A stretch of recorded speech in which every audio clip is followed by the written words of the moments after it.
Magandang umaga sa inyo lahat at tayo ay magulat ng konting balita at gusto ko lamang itanong sa iyo, Mr. Mar Roxas, at bakit ikaw ang dapat na maging presidente sa darating na halalan? Pwede tayo bumili ng shabu, pwede tayo bumili ng cocaine, pwede tayo bumili ng heroin.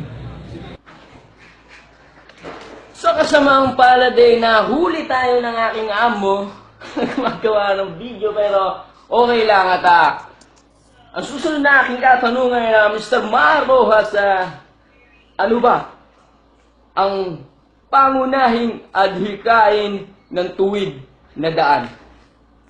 Ang magsamantala, Napakagandang kasagutan, Kung sakali namang ikaw ang presidente ngayon, wag naman sana, pero ano ang ibibigay mo mga libreng gamot para sa ating mga kababayan? droga sa...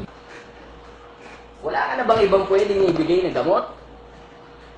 At Mr. Mar Roxas, kung sakali namang ikaw ay hindi papalarin, at tinitiyak ko sa iyo at sinisigurado na wala ka ng gagampanan sa ating bansa, ano ngayon ang susunod mong negosyo, pagkakakitaan? Pwede bang paisagot na lang ng diretso? Gumawa ng pangungutong or maglaglag droga, laglag bala, laglag kahit ano, no, sa ating mga kababayan. Napakasaya naman pong marinig na sa inyo mismo nang gagaling ang mga salita ngayon, Mr. Mar Roxas. Ano naman kaya ang pakiramdam ng mga boboto sa iyo? Parang proud nanay.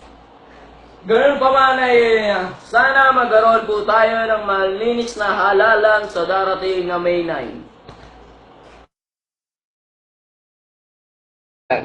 Pwede tayo bumili ng shabu, pwede tayo bumili ng cocaine, pwede tayo bumili ng heroin.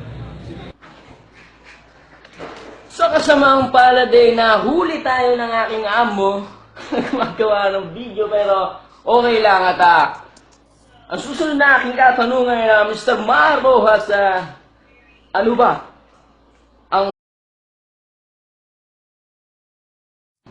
magandang umaga sa inyo lahat at tayo ay magulat ng konting balita at gusto ko lamang itanong sa iyo, Mr. Mar Roxas, at bakit ikaw ang dapat na maging presidente sa darating na halalan? Gamot para sa ating mga kababayan. Droga sa... Wala ka na bang ibang pwedeng ibigay na gamot?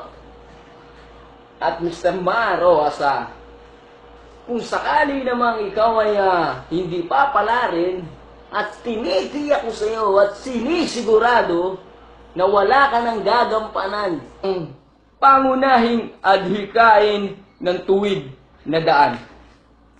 Ang magsamantala, Napakagandang kasagutan, Kung sakali namang ikaw ang presidente ngayon, wag naman sana, pero ano ang ibibigay mo mga libre sa ating bansa?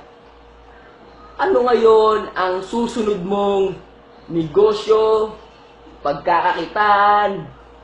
Pwede bang paisagot na lang ng diretso? gumawa ng pangungutong or maglaglag droga, laglag bala, laglag kahit ano, no, sa ating mga kababayan.